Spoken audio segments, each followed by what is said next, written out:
नमस्कार जय जगन्नाथ फ्रेंड्स मु पवित्र आपन लीगल एडवाइजर आज आउ गोटे नुआ लीगल इनफॉर्मेटिव वीडियो आपन को शेयर करिछि। आपण माने भी देखिथिबे देखिक भी जानि पारुथिबे वीडियोटी रे कोन माने रहस्य रहिछि। वीडियोटी रे आपण देखिथिबे केमिति से बुका लुकटी से पिलाटा को गाड़ी चलाया पई दे दिछि जहार बयस 18 वर्ष तळकु 18 वर्ष कोन से पिलार बयस 12 वर्ष रो भी तळकु।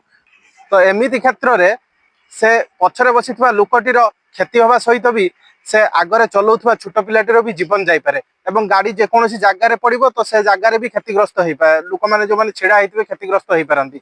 तो एमिति केस रे जदि से पिला को कौन सी ट्रैफिक पुलिस किंबा पुलिस तांको धरुचंती तो से पिलार तो किसी प्रॉब्लम होबनी किंतु जो गाड़ीर ओनर थिबो तो तांको मोटर व्हीकल एक्ट 199A अनुजाई तांको 3 वर्ष पर्यंत जेल दंड सहित 25,000 पर्यंत भी जरिमाना दवाई पड़ो।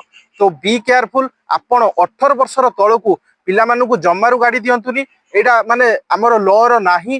तो सेमानकर माइंड मैच्योर हो न थाए तो सेमाने एमिति केस रे कौन जगह एक्सीडेंट कर दे पारंती।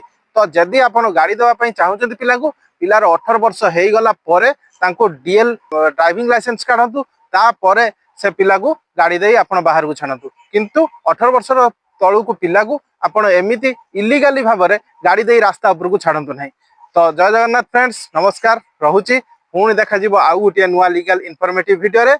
तो वीडियोटी भल लगी आपण फ्रेंड्स मान सहित शेयर करंतु, वीडियोटी को लाइक करंतु एवं चैनल टी को सब्सक्राइब करंतु। जय जगन्नाथ नमस्कार।